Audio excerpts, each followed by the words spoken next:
नमस्कार दोस्तों, नमो भारत न्यूज़ में आपका एक बार फिर से स्वागत है। दोस्तों, मुंबई अहमदाबाद हाईवे पर सूरत जाते हुए मनोर के पास बुधवार मई 13, 2020 को हुए सड़क हादसे में दिग्विजय त्रिवेदी नाम के वकील की दर्दनाक मौत हो जाती है। पालघर साधु लिंचिंग में यही साधुओं के वकील थे। आपने सोचा होगा मैं रुक क्यों गया। दरअसल मैं यहाँ पर आपका रिएक्शन आपको पूरी तरह से महसूस करवाना चाहता था। जी हाँ, ये वही वकील थे जो पालघर साधुओं की तरफ से केस लड़ रहे थे। अब आपके दिमाग में जहन में क्या आ रहा है, ये आप हमें यहाँ पर कमेंट बॉक्स में लिखकर बताएं, इससे पहले कि मैं आपको आगे की पूरी घटना बता दूँ। दोस्तों, इस घटना में वकील के बगल में बैठी महिला की और अगर हम ध्यान दें तो उनको भी काफ़ी गंभीर रूप से चोट लगी है और वो घायल होने की सूचना मिली है। हालांकि महिला कौन है उनकी पहचान अभी तक नहीं हो पाई है, मगर कासा के एक सरकारी अस्पताल में उसका भी इलाज चल रहा है। महाराष्ट्र टाइम्स के मुताबिक ये हादसा मुंबई अहमदाबाद हाईवे पर मनोर में मेड़वान ब्रिज के पास हुआ। जिस समय यह हादसा हुआ उस समय त्रिवेदी ही गाड़ी चला रहे थे और इसी दौरान कार का नियंत्रण खोया और गाड़ी पलट गई, जिस कारण त्रिवेदी की मौके पर ही मौत हो गई है। जानकारी के मुताबिक दिग्विजय त्रिवेदी राजनीतिक पार्टी बहुजन विकास अघाड़ी का लीगल सेल संभाला करते थे। इनकी मृत्यु के बाद ट्विटर पर पालघर मामले को लेकर सवाल उठाए जा रहे हैं और Maharashtra CM, Palghar police, Maharashtra DGP को टैग करके पूछा जा रहा है कि बड़े पैमाने पर होने वाली लिंचिंग में किस किस का हाथ है। क्या ये सब योजनाबद्ध है? कुछ यूजर जो है इस घटना को सोशल मीडिया पर सीधे तौर पर हत्या बता रहे हैं और कुछ लोग इस मामले को राष्ट्रीय जांच एजेंसी या सीबीआई को सौंपने की बात भी कह रहे हैं। अब यहाँ पर मैं आपका रिएक्शन जानना चाहता हूँ और मैं आपसे यहाँ पर अनुग्रह भी करना चाहूँगा कि इस वीडियो को आप दोस्तों ज़्यादा से ज़्यादा लोगों तक शेयर करें ताकि लोग जान सकें कि इस देश में साधुओं के प्रति क्या व्यवहार रखा जाता है, उनके प्रति क्या मानदंड रखे जाते हैं। दोस्तों, इस जो घटना है पालघर साधुओं की हत्या वाली जो घटना है, मॉब लिंचिंग वाली जो घटना है, उसको हमने यह सोच के रखा था कि इस खबर को कभी भी मरने नहीं देंगे। इस पर आने वाली हर एक घटना और हर बात पर हम विस्तृत रिपोर्ट बनाएंगे और आपको बताते रहेंगे। क्योंकि अगर ये खबर सोशल मीडिया ने आप लोगों को नहीं बताई तो ये तो आप गारंटी मानिए कि जो कन्वेंशनल मीडिया और जो इलेक्ट्रॉनिक और प्रिंट मीडिया है वो तो ये कभी दिखाएंगे ही नहीं, और साथ ही साथ जो वामपंथी मीडिया है वो तो इस खबर के प्रति उल्टी खबरें बनाकर आपको लगातार भेजते रहेंगे, जिसके चलते आप इस खबर को भूल तो जाएंगे, साथ ही साथ इन साधुओं तक से घृणा करने लग जाएंगे। इस बात की गारंटी है। लेकिन हम सोशल मीडिया पर जो राष्ट्रवादी चैनल हैं वो कभी भी इस खबर को मरने नहीं देंगे। आप लोगों को इससे जुड़ी हर एक घटना से अवगत कराते रहेंगे।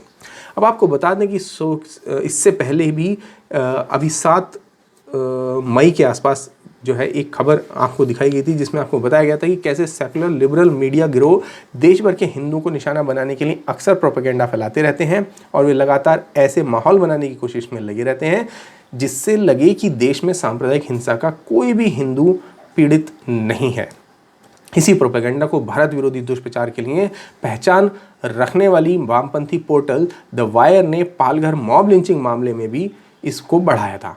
महाराष्ट्र के पालघर में 16 अप्रैल 2020 को 2 साधुओं और उनके ड्राइवर की भीड़ ने निर्मम तरीके से हत्या कर दी थी। अब याद कीजिए 16 अप्रैल और आज है 15 मई, यानी कि अब पूरा 1 महीना हो चुका है और उस दौरान के अंदर उन साधुओं के अलावा उनके वकील की भी हत्या हो जाती है या मृत्यु हो जाती है या एक्सीडेंट हो जाता है। इस सब का क्या संबंध है आप समझ सकते हैं।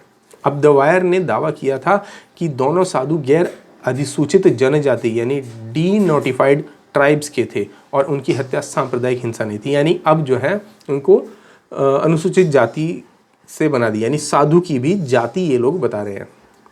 साधु की जाति, क्या कोई साधु की जाति बता सकता है? मगर ये द वायर वाले साधु की भी जाति ढूंढ लाए हैं।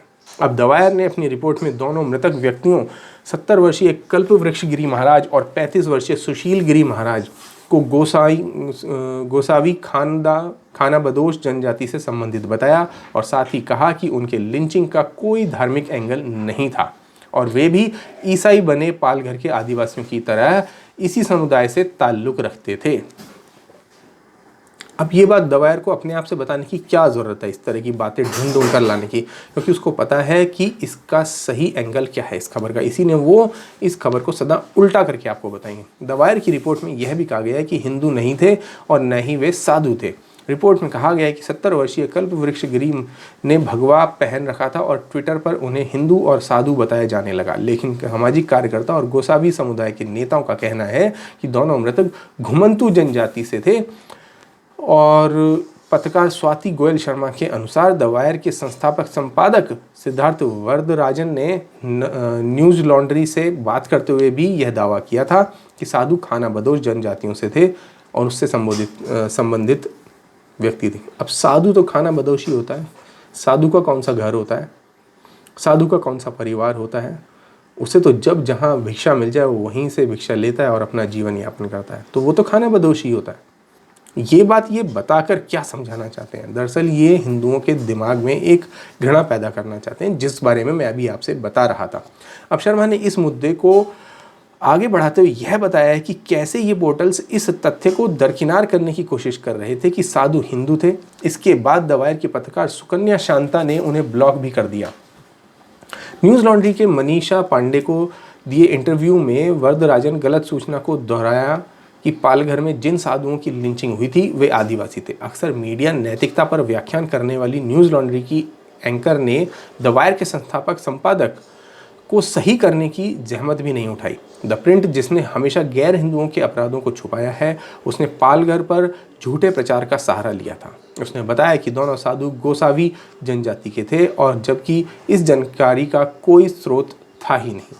जैसा कि लिबरल धर्मनिरपेक्ष मीडिया ने साधुओं की पहचान के बारे में गलत सूचना फैलाने का सहारा लिया, वैसे ही कई स्वतंत्र मीडिया संगठनों ने ग्राउंड रिपोर्ट प्रकाशित करते हुए कहा कि साधु आदिवासी समुदाय के थे।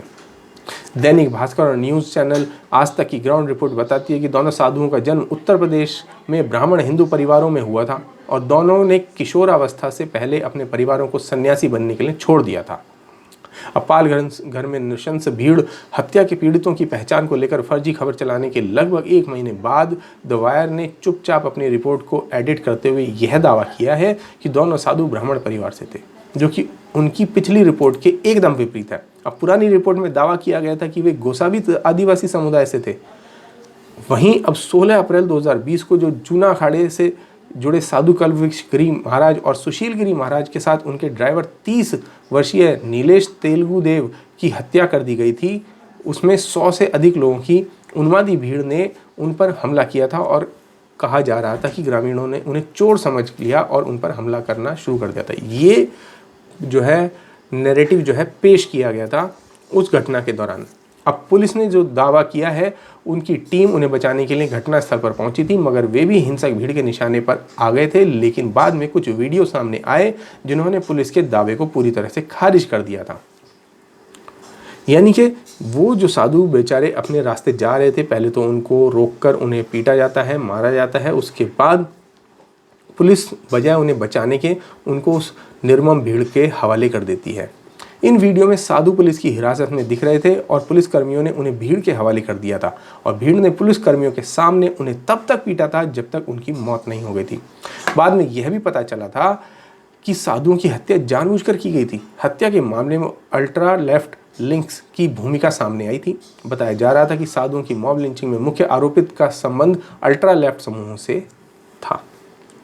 यानी कि ये सब जो अब तक चल रहा है, यानी कि पहले तो साधुओं की निर्मम हत्या, भीड़ द्वारा लिंचिंग किया जाना और उसके बाद इस केस को दबाने की तमाम कोशिश करना, साधुओं के प्रति उनका जो धर्म, जाति और ये सब चीज़ों को गलत तरीके से पेश करना, फिर बाद में माफ़ी भी ना मांगना ऐसे न्यूज़ पोर्टल्स का और सीधे सीधे बस ये कह देना कि अपनी रिपोर्ट, पुरानी रिपोर्ट में कुछ वर्ड्स को बदल देना और लास्ट में आते आते अब जो लेटेस्ट जो खबर है जिसमें कि उनके एक वकील को ही एक्सीडेंट में मृत बता दिया जाता है। यानी कि इस सब में कहीं ना कहीं कुछ ना कुछ तो इसमें घालमेल है।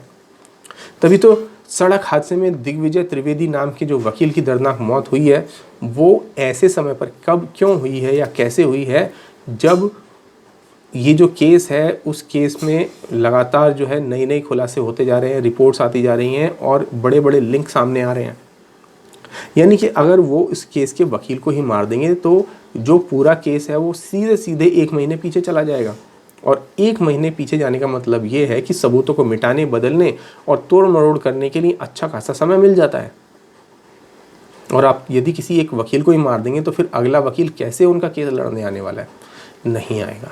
यानी कि सोची समझी प्लानिंग है और सब कुछ तैयार तरीके से किया गया और उसके पीछे बड़े बड़े माफिया या गैंग हो सकते हैं और जो कि पॉलिटिकल पार्टीज द्वारा पोषित किए जाते हैं।